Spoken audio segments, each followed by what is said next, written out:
తెలంగాణ రాష్ట్రం ఏర్పడిన తర్వాత మూడవ ప్రభుత్వంగా కాంగ్రెస్ పార్టీ ఏర్పాటు చేసిన ఈ ప్రభుత్వంలో ప్రభుత్వం యొక్క విధి విధానాలను సూక్ష్మ, చిన్న మరియు మధ్య తరహా పరిశ్రమ యజమానులకు మా యొక్క విధి విధానాలను తెలియజేయడమే కాకుండా తెలంగాణ రాష్ట్రంలో మీరు పెట్టుబడులు పెట్టి ఉద్యోగ ఉపాధి అవకాశాలు కల్పించి తెలంగాణ రాష్ట్ర సంపదను పెంపొందించడానికి అవసరమైన ప్రోత్సాహాన్ని అందించాలని ఈరోజు మా మంత్రివర్గం ఇక్కడికి వచ్చి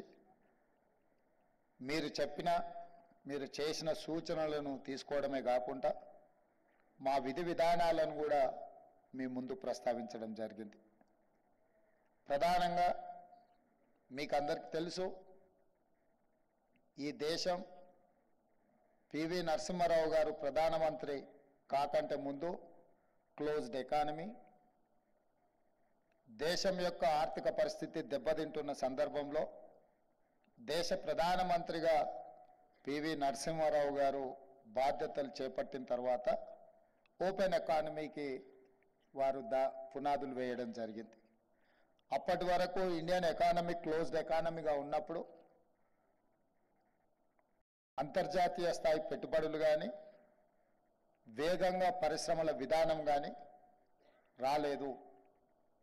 స్వతంత్రం వచ్చిన తర్వాత ఎడ్యుకేషన్ రెవల్యూషన్, అగ్రికల్చర్ రెవల్యూషన్ వచ్చింది, కానీ ఇండస్ట్రియల్ రెవల్యూషన్ని మనం సరైన విధంగా అందిపుచ్చుకోకపోవడం వల్ల పరిశ్రమలను ఏర్పాటు చేయడంలో మన దేశం కొంత వెనుకబడ్డది.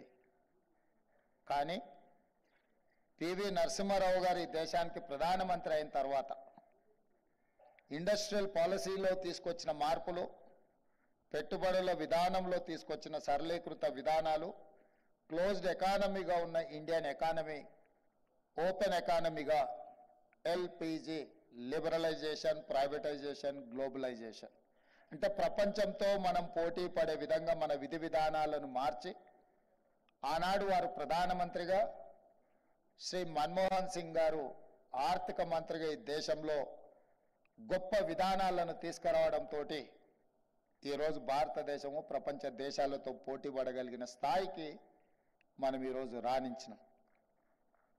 ఆ పివి నరసింహారావు గారు మంతని శాసనసభ నియోజకవర్గం నుంచి వారు శాసనసభ్యులుగా పనిచేసి తెలంగాణ రాష్ట్రానికి ముఖ్యమంత్రిగా ప్రాతినిధ్యం వహించారు. వారి తర్వాత మళ్ళీ ఈనాడు అదే మంతని శాసనసభ నియోజకవర్గం నుంచి మిత్రుడు దుద్దిల్ల శ్రీధర్ బాబు గారు ప్రాతినిధ్యం వహిస్తూ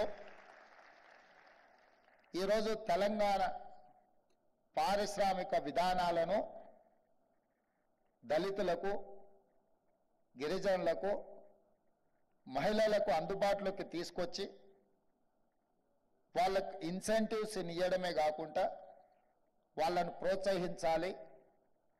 సూక్ష్మ, చిన్న మరియు మధ్య తరహా పరిశ్రమలను తెలంగాణ రాష్ట్రంలో నెలకొల్పడానికి అవసరమైన వాతావరణాన్ని సృష్టించాలి అని చెప్పి వారింత గొప్ప కార్యక్రమాన్ని తీసుకున్నారు. వారిని మనస్ఫూర్తిగా నేను అభినందిస్తున్నా. ఏ రాష్ట్రమైనా